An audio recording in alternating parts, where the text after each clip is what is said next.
Welcome to the Explainer. You know, as we make our way through 2025, it's turning out to be a year just full of contradictions. So today, we're going to dive into some of the most surprising insights for the year, all based on the fantastic reporting and analysis from The Economist. Yep, everything you're about to hear comes straight from their World Ahead 2025 special issue. And what a year it is. A year where incredible hype is crashing head-on into a messy reality. And you know, where real progress is popping up in the last places you'd expect. All right, so let's get right into it. And we've got to start with maybe the biggest contradiction of all, the AI boom. This is the question, right? Is all this AI mania a bubble that's about to pop? Or is it really truly changing our world as we speak?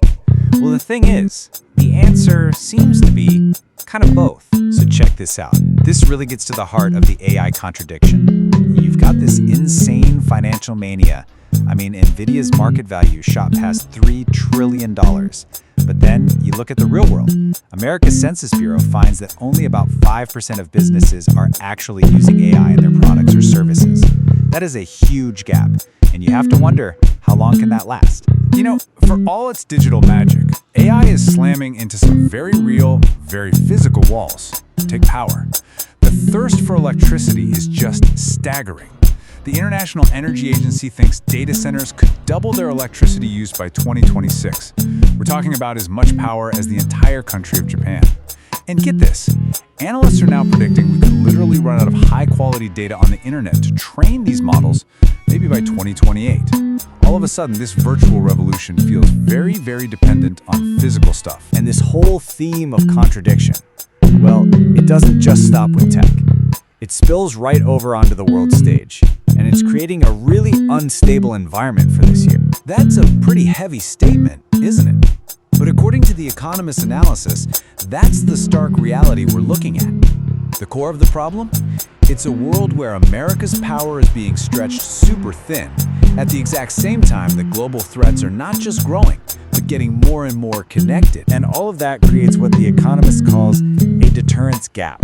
It's dangerous. Think about it. America's military is spread thin, while you've got this sort of autocratic club of China, Russia, Iran, and North Korea working more closely together than ever.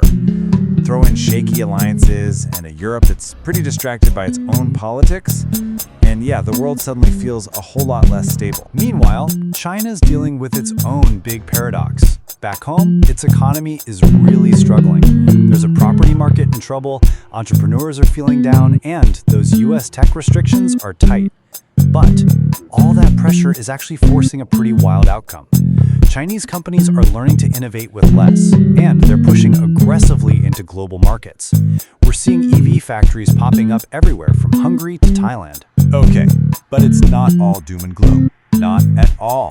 In fact, some of the most exciting stories about growth this year are coming from places you might not expect. Yeah, well, a lot of the big, major economies are kind of struggling. The Economist analysis points to some real bright spots out there. These are the places that are bucking the trend, avoiding that trap of low growth and high debt. And here is a stat that just completely flips the script on a lot of old narratives. In 2025, get this, 9 of the world's 20 fastest growing economies are going to be in Africa, almost half. And we're talking about countries like Rwanda and Tanzania, places that aren't just relying on commodities, they're projected to grow by over 6%. It's a huge story. And speaking of unexpected places, this quote just perfectly sums up a new kind of cultural force that's exploding onto the scene. A scriptwriter was talking about Chinese microdramas, and he called them soaps on steroids. I love that. So what are they? Basically, they're these minute-long soap operas designed for your phone, and it is a full-blown phenomenon. In China alone, the market is on track to nearly triple in value by 2027. And now, it's going global. Chinese-backed apps are taking the same model and exporting it, using foreign actors to create original content for audiences all over the world. All right, so this same dynamic, this push and pull, we're seeing it play out in science and technology too. You have these incredible breakthroughs on one hand, and they're fighting against some really big hurdles on the other. So for decades, there's been this really frustrating trend in medicine. Developing new drugs just keeps getting more and more expensive. It's a trend called Eroom's Law, which, is Moore's Law spelled backwards. And it basically says that the cost to develop a new drug doubles roughly every 9 years. It's been a massive drag on innovation. But now, AI is getting ready to completely flip that script. It can literally dream up new molecules from scratch. It can crush months of tedious lab work down into just hours of computation. And here's the real game changer. It can help scientists make much smarter bets on which drugs are most likely to succeed, way before they get to those super expensive human trials. And the economic impact here is just mind-blowing. Think about it. By helping to weed out failures earlier, AI could save something like $450 million on the development of a single drug. That's incredible. And it's not just medicine.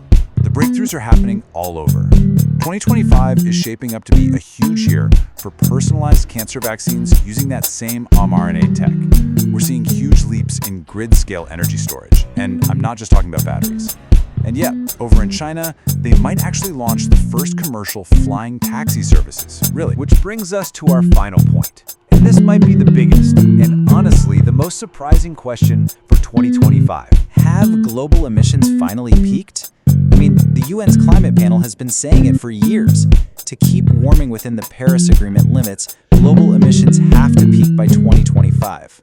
So, have we hit that mark? Have we finally done it? If you look at this timeline, you can see that most of the rich countries, Britain, America, Japan, they peaked their emissions years, even decades ago. But the global number, the big one, has always hinged on China, right? The world's biggest emitter. Well, incredible new analysis suggests that China's emissions might have actually peaked back in 2023. And that's largely thanks to their absolutely massive investment and rollout of renewable energy. Yeah, we don't know for sure, not yet. There's always a lag in reporting this kind of global data. But what that means is that 2025, right now, this is the year we actually get the numbers. This is the year we find out if humanity has finally reached that historic turning point. So, whether we're talking about AI hype, or global tensions, or the climate itself, 2025 really feels like a year of peaks, a year of transition. For so long, we've been focused on the climb. But as The Economist puts it, maybe the climb is over. And if it is, the only thing that matters now is how fast we come down. And that's the real question, isn't it? Not just for the climate, but for every single one of these challenges we've looked at today. If the climb is over, what happens on the way down?